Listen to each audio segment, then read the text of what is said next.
Nightfall settles like ink across the lowlands of South Carolina, 1848. The air hums thick with cicadas and fear.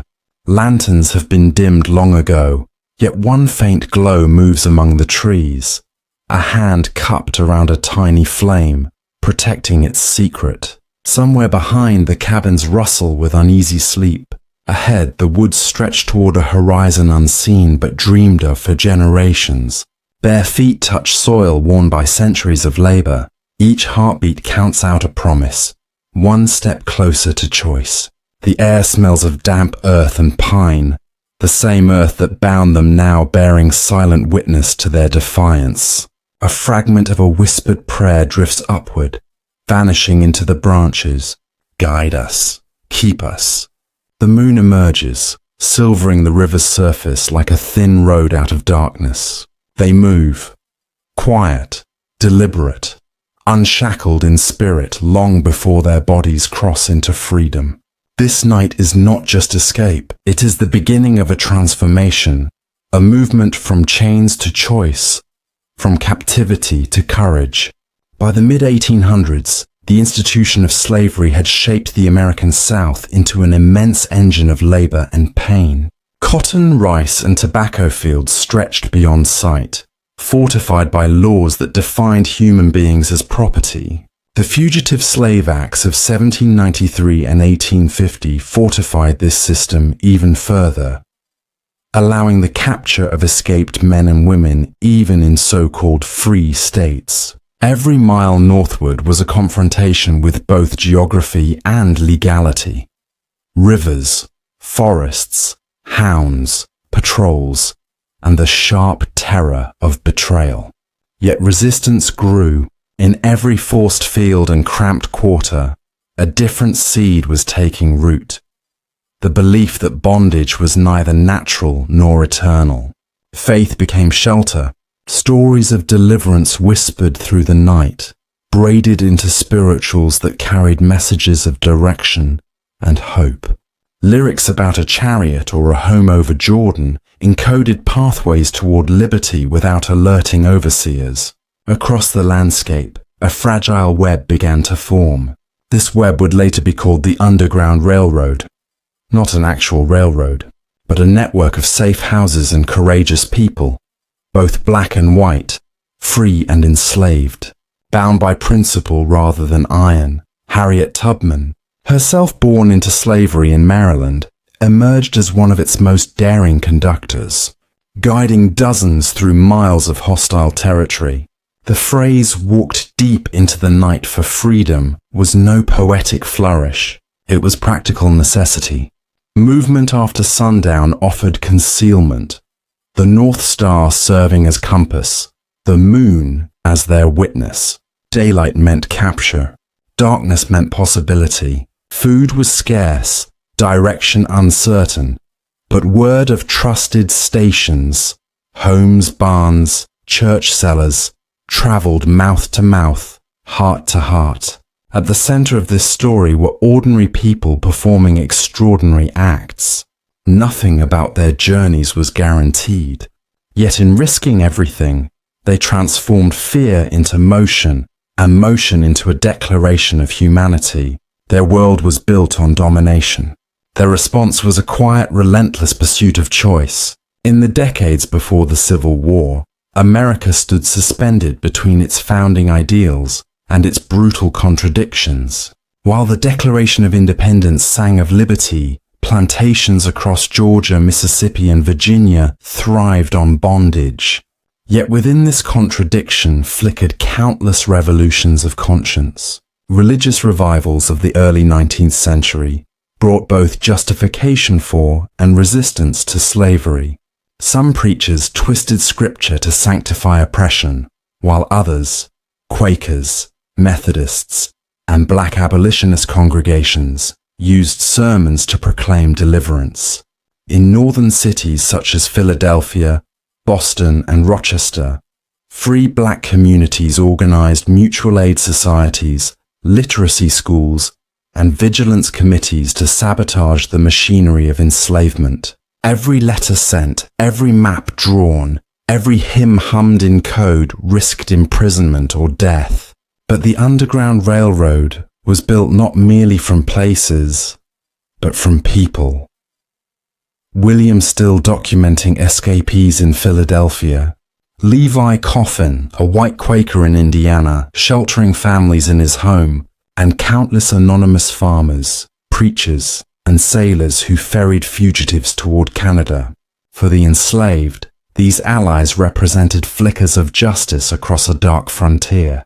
To escape required both planning and faith.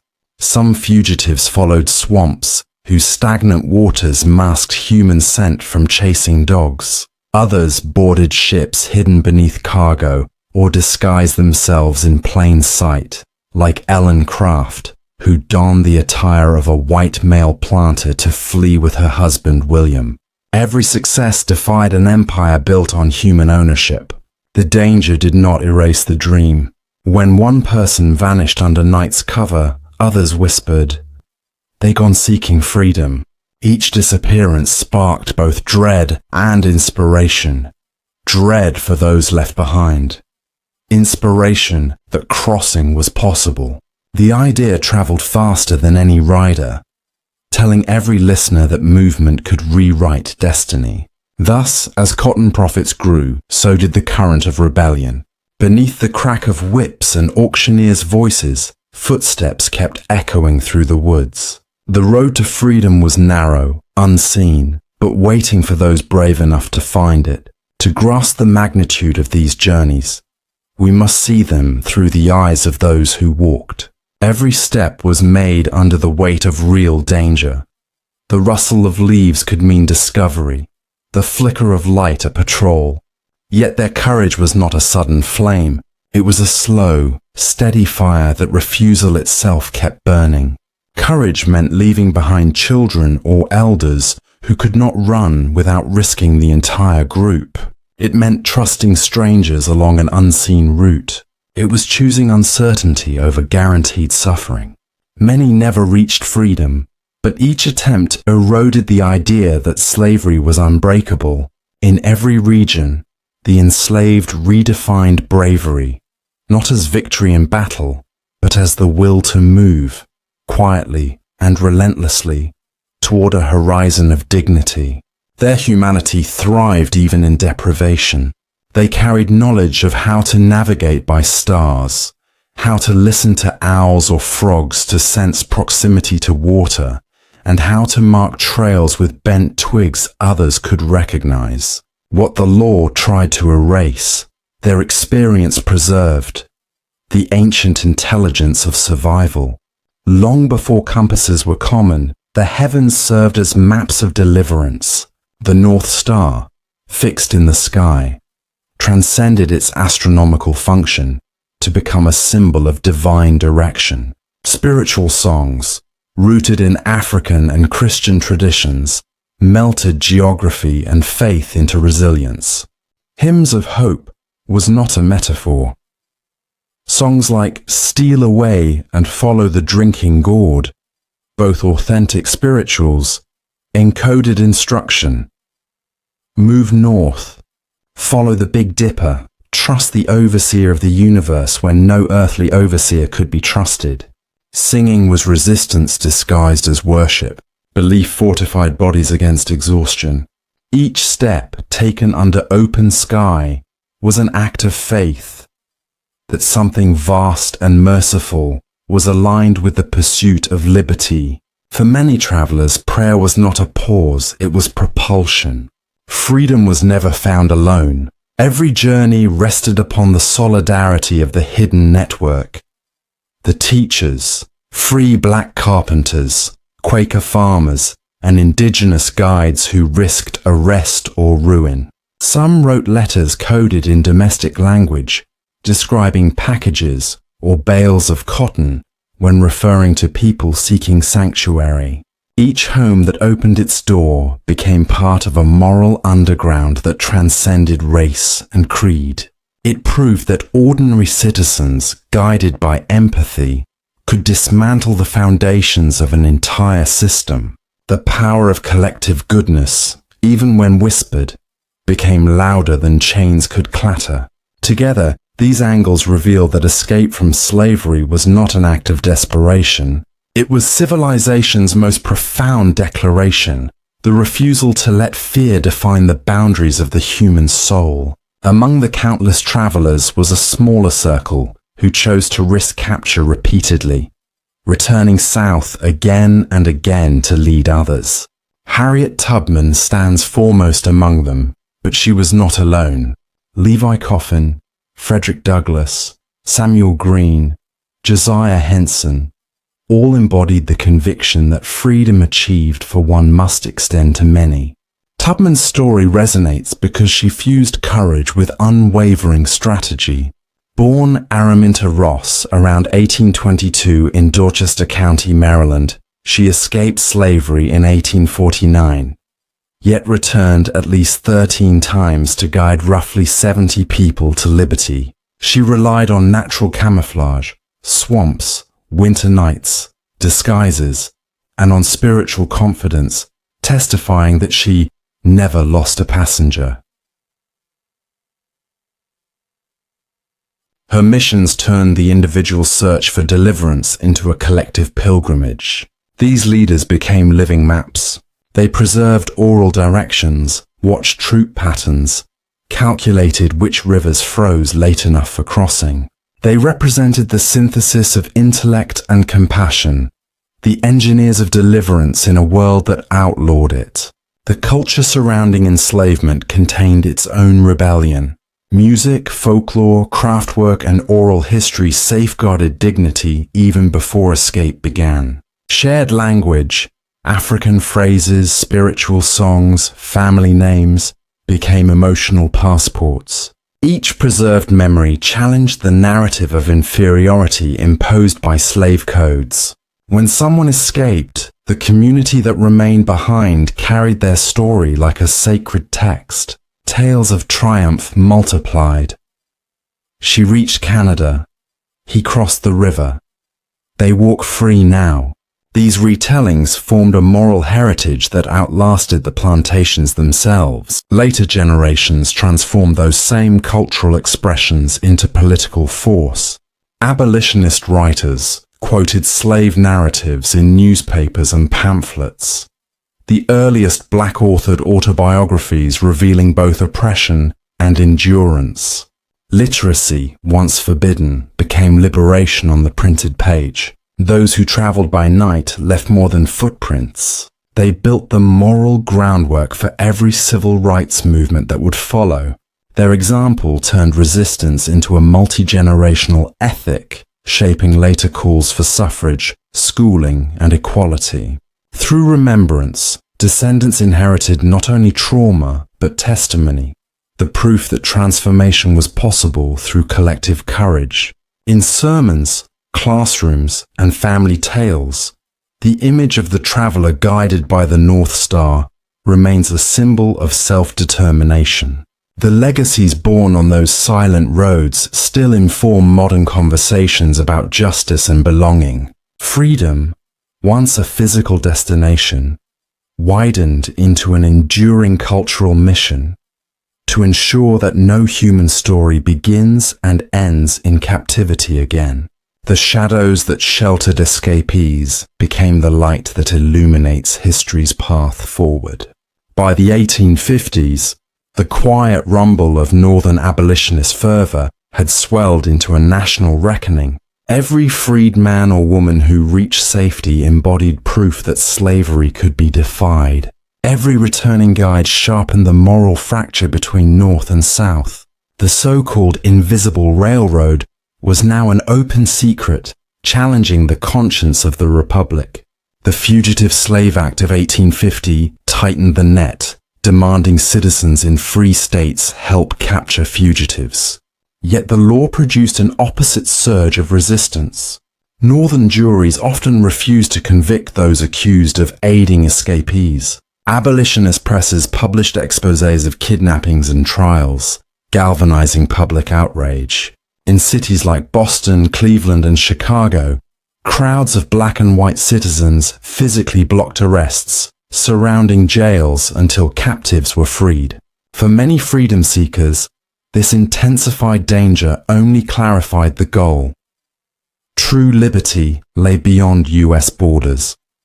Canada, still governed by the British Empire, refused to enforce American slave laws. Between 1830 and 1860, an estimated 30,000 to 40,000 refugees crossed its threshold. Helped by conductors like Alexander Milton Ross and Mary Ann Shadd Cary, who later founded Canada's first black-owned newspaper, each crossing, by boat across Lake Erie, by foot over the Detroit River's frozen expanse, by wagons smuggled under grain, turned geography into a living testament to perseverance. When fugitives touched free soil, many wept, kissed the ground, or knelt in silence. But liberation was not the end. It called them to action. In Canadian settlements such as Buxton and Dresden, they built farms, founded schools, and wrote letters urging others to keep faith. Meanwhile, in the United States, the political equilibrium cracked. Once fringe abolitionists now spoke in Congress. The Kansas-Nebraska Act of 1854 and the Dred Scott decision of 1857 exposed the nation's hypocrisy, stating that no black person could claim citizenship. The contradiction became intolerable. The long night in which thousands had walked for freedom was about to merge with a larger dawn, the Civil War. The footsteps through the woods, the rivers crossed in secrecy, were becoming the drumbeat of a country preparing to redefine itself. When the Civil War erupted in 1861, hundreds of thousands of enslaved men, women, and children saw in the conflict not just national upheaval, but divine intervention. The war lines quickly became new borders between bondage and release. As Union armies advanced, enslaved people fled toward their camps, forcing commanders to rethink old laws that still considered them property. Whoa.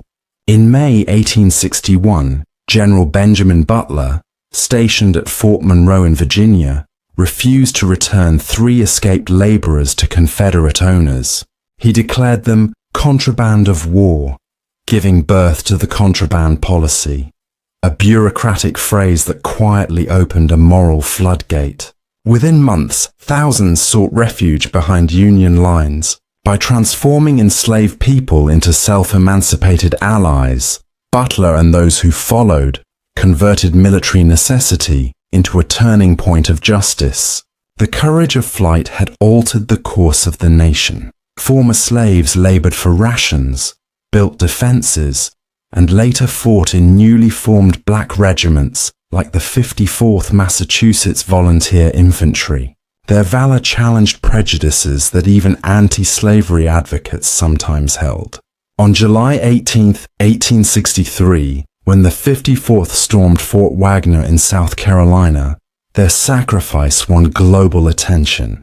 Newspapers described their steadiness under fire. Frederick Douglass called it a war begun for Union, now waged for freedom. The momentum cascaded toward a legal culmination. On January 1st, 1863, President Abraham Lincoln issued the Emancipation Proclamation, freeing those enslaved in Confederate states. Though limited in immediate effect, it redefined the war's purpose.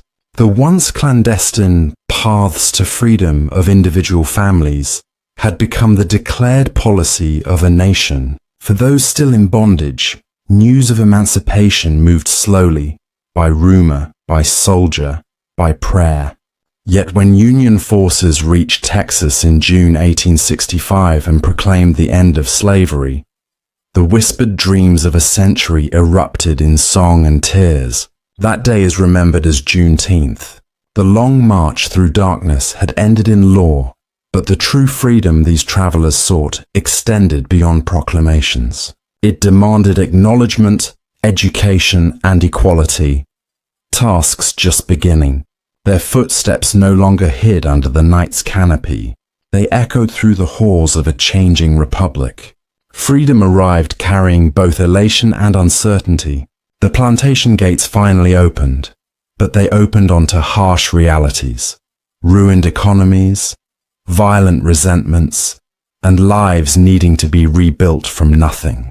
Newly emancipated men and women stepped into an uncharted country with hearts full of determination and hands trained by generations of unpaid labor. Across the South, contraband camps and freedmen's settlements mushroomed into early experiments in self-governance. In Tennessee, on the grounds of former plantations, freed families began planting their own crops and sending children to makeshift schools run by the Freedmen's Bureau, an agency created by Congress in 1865 to help people transition to citizenship.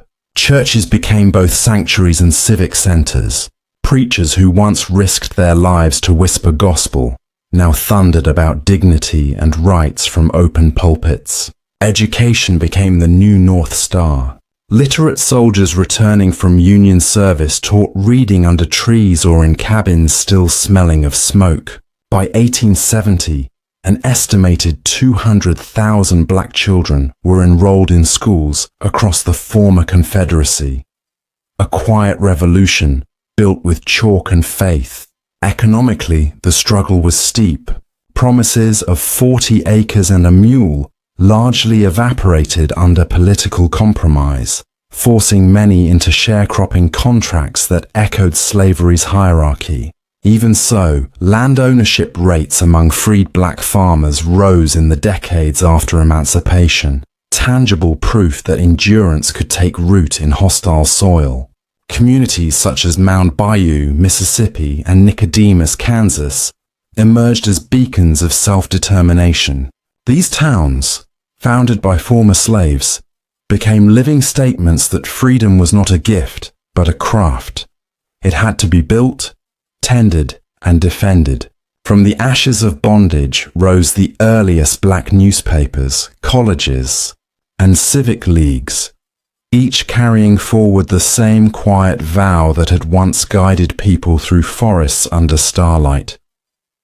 Never again will a generation walk in fear of its own humanity. As the 19th century matured, freedom's promise became both triumph and test. The Reconstruction Amendments, the 13th abolishing slavery, 14th granting citizenship, and 15th protecting the vote, etched the essence of those moonlit journeys into the Constitution itself. For a brief shining moment, political equality seemed within reach. Formerly enslaved men served as legislators, educators, and soldiers of a rebuilt democracy. Yet backlash gathered quickly. The withdrawal of federal protection in 1877 unleashed white supremacist terror and new systems of control. Sharecropping debt, Jim Crow laws, and racial violence sought to replace chains with statutes. But the memory of resistance remained unbroken. Grandchildren of those who had followed the North Star revived the same discipline of courage through voter registration drives, protest marches, and demands for education. The Underground Railroad's secret signals became, in modern times, the public songs and slogans of civil rights movements. Cultural memory also became inheritance. Artists, preachers, and teachers kept alive the stories of Harriet Tubman, Frederick Douglass, and the thousands whose names history forgot. Every retelling was an act of repair. Spirituals evolved into blues and gospel. Work songs carried foundations of rhythm that would later shape jazz and soul. Freedom, once a matter of movement, became language, music, and art, a living testimony that the spirit that walked into the night still walked within the nation's conscience. The legacy of those travelers continues to guide collective purpose. Their determination teaches that liberation does not end with flight.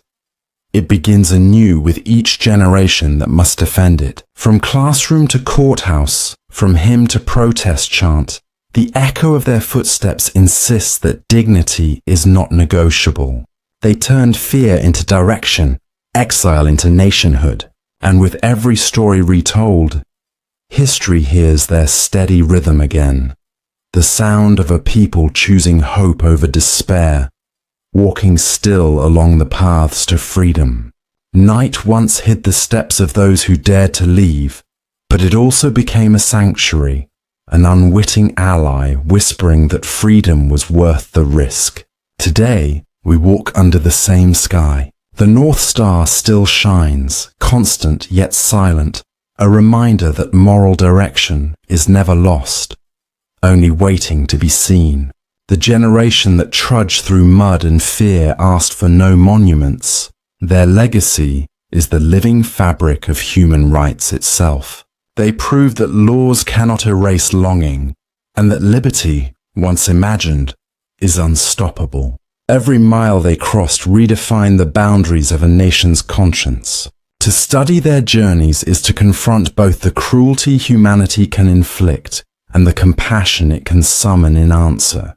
The lesson endures. Courage is contagious. The same belief that carried people across rivers under gunfire animates those who march for equality, teach history, or refuse silence in the face of injustice. Each act of remembrance becomes another lantern along the road they began. Freedom is not a structure completed in 1865. It is a continual building project of empathy and responsibility. It exists wherever individuals choose truth over comfort and unity over indifference. The footsteps that rustled through southern woods have become the heartbeat of a global demand for dignity. So when we hear that phrase, from chains to choice, we are called to honor the real people behind it. Farmers, mothers, children, and conductors who believed that the night itself could become a bridge to daylight. Their courage shaped the course of history. Our remembrance ensures it continues to light the way forward. This episode of Paths to Freedom honors those who turned pain into legacy.